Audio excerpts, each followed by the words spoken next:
Hi, everybody. This is JJ Long from JJArtworks, and welcome to episode 76 of our podcast. Thank you so much for tuning in. We truly appreciate it. In this week's episode, I want to talk about the art of playing catch-up. And basically, what's going through my life right now is I'm trying to bring myself back up to zero. Basically trying to redial back in all my old habits, because after the move from our old studio from Lawrence back to Lowell, it took a lot of wind out of my sails, and a lot of my habits unfortunately went out the window, and I'm trying to bring everything back into my life the way it was before I moved. And just the past few weeks, I've felt like a little wobbly, trying to get reacclimated to my typical habits that I usually do every day, every week. And I'm finally playing catch up with a lot of those habits that went out the window. So really excited. Sorry, my screen just froze. Hopefully this is still recording. I believe it is. Cool. So I'm just going to keep rocking with this episode. But basically, I feel like the past couple weeks I've just felt very wobbly, very off balance, and I've just been sort of all over the place. And I feel like there's a solid maybe 3 to 5 typical habits that I do every day that I just wasn't doing on a regular basis over the past 2 to 3 weeks. And it just was really tough to kind of dial those back in. And I'll just say really quickly what a few of those habits were. One is obviously the health and nutrition habit. The nutrition is still something that is eluding me a little bit, but as far as moving and exercising again, I have been re-implementing that back into my life. Not at the gym 100% like every day, but definitely daily walks, and at least getting to the gym at least 2 or 3 times a week. I'm the type of person where if I overdo it and I try to strong arm things, I tend to burn myself out after a couple of weeks, and then I just shut down. And that's just kind of how my process is. And I've just, over the years, like I said last episode, I'm 43. So after 43 years of living on planet Earth, I just know what my strengths and weaknesses are. And I know that if I try to go all in, trying to do an hour workout every day, trying to eat super healthy every day, limit my calorie intake to 1,500 calories, and put in 10,000 steps every day and do all these things, it'll just be too much for me right out of the gate. So I'm kind of easing back into things. So this episode, I want to talk about basically how to play catch up, but do it in such a way that it's realistic, and how not to burn yourself out. And I believe I've maybe touched upon this in another podcast episode, maybe a dozen episodes ago or something. I don't know the exact episode number, but this will kind of be a piggyback episode to that content. But basically, the habits that went out the window were the health and nutrition, totally went out the window.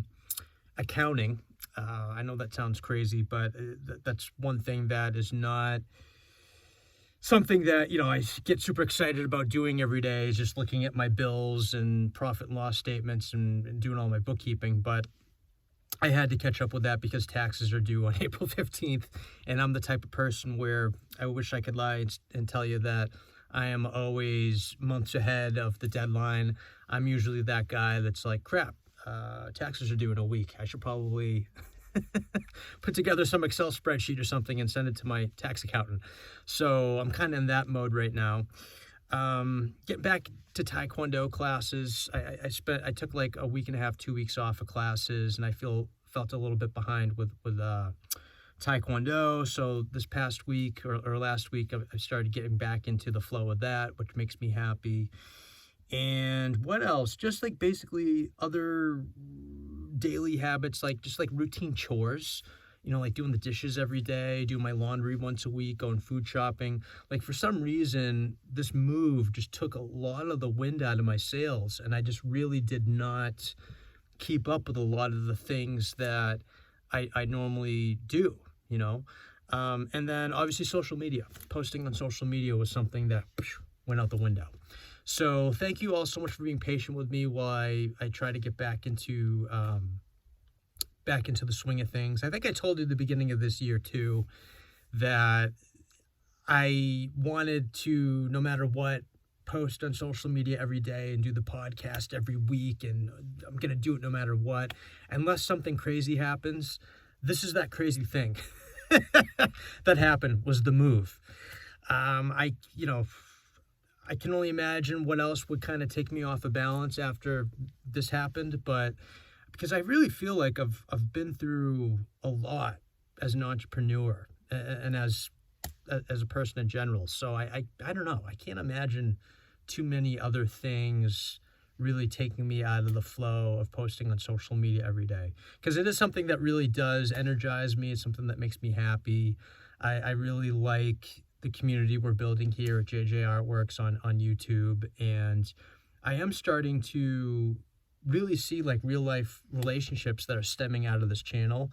And I just want to give a quick shout out to everyone that's reached out, that's watched our content on YouTube and added us on Instagram and Facebook, and like all the emails and all the likes and the nice comments. It really does mean a lot, because a lot of the times I think if you're a content creator or an artist or someone that likes to express themselves through video, through posting on social media, it's really easy for us to kind of get lost in the clutter and lost in the noise with everyone else.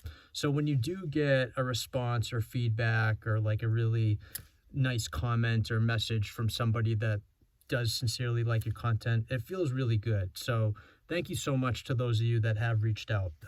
We truly appreciate the love and support.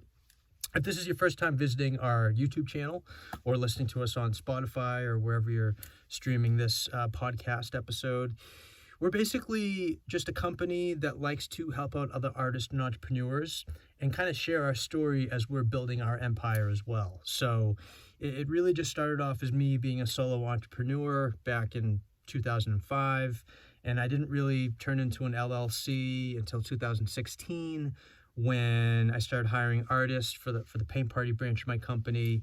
And now we're a good team of like maybe 10 or 12 people, and people come and go, but we're kind of hovering around that number right now, and that for me is a comfortable number of people to manage.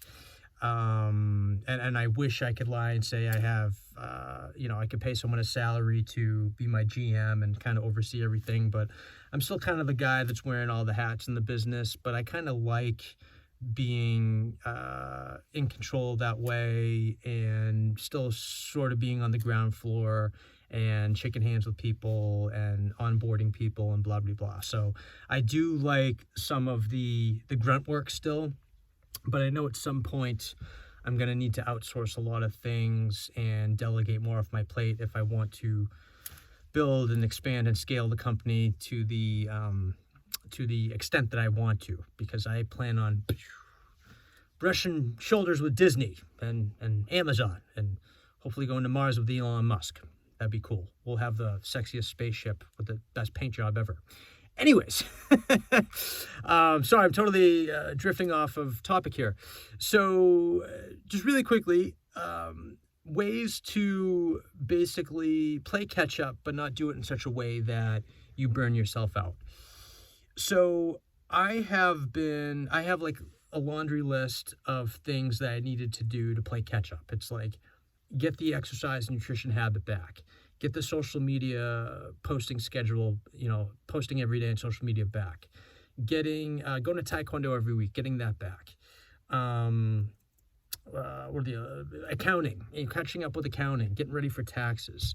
There's something else I forget, but anyways, the way to do it, or the way that I've been able to do it over the years, is to basically ease my way into it and not demand too much of myself right out of the gates. Because if you're out of the flow of doing something on a daily basis and then you go from 0 to 100 right away, there's a good chance you might burn yourself out, and then you might shut down, and you might get so overwhelmed that you just take a couple of days off just to sleep and nap and catch up on your energy levels, and you might reach for the pizza or the ice cream or the beer or the wine or whatever. So, and that's kind of my default mode when I overdo it. So I've been, after this move, I've been a little bit kind to myself and slowly kind of getting back into the rhythm of dialing all these habits back in, and I do feel a shift in energy. I also, after the move, I do feel a lot more organized and at peace. Like I always know that I've made the right decision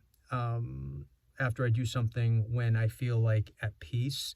And just having everything located again in one space, under one roof, I just feel so much more organized. I feel so much more efficient. And I just don't feel as disjointed or scattered. As an artist, there were plenty of times where I'd go reach for like a measuring tape or, a special brush I use. And I'm like, oh crap, it's at the studio. I got to drive to Lawrence, and get it so I can work. Or like, I guess I can't do that today because I don't have this specific tool or something. Or, I just felt like a little scattered, having a separate space. But obviously, like I said, if we're going to grow and expand, at some point we are going to need other facilities.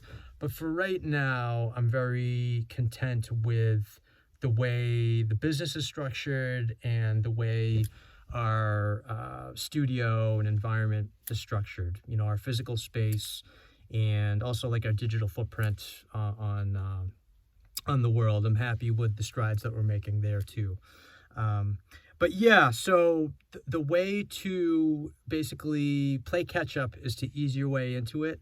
And the other tip I want to give people is it's okay to be hyper-focused to play catch-up. Like when I caught up with my accounting, I spent like a solid probably 8 hours in one day doing that, which I know for a lot of people, just staring at the computer screen doing numbers and, with the calculator and blah, blah, blah, like reconciling QuickBooks. You might want to hire somebody, obviously, but if you don't have the budget and you want to do it yourself, that might take a lot of energy out of you. And the way I was able to power through it in an 8-hour day is by taking breaks every hour to 2 hours. And basically a break would be just me getting away from the computer and going outside and taking a walk. Or, a couple hours would go by and I'd go right here into my sound booth and play a little bit of guitar or something like that. So, there's ways to be productive, but also be kind to yourself and gentle and not burn yourself out. Naps. I've been taking a lot of naps too, like maybe 15, 20-minute power naps. Sometimes an hour if I'm really, really tired. But then I'll wake up energized, slam down a cup of black coffee, and then boom, I'm out of the gates working on it again. So I have taken up way too much of your time today. So thank you so much for tuning in. Love you guys. Truly appreciate it. Appreciate the support. And I hope the start of your spring is going well. And I look forward to talking with you all next week in episode 77. Have a great rest of your week, and I'll talk to you soon.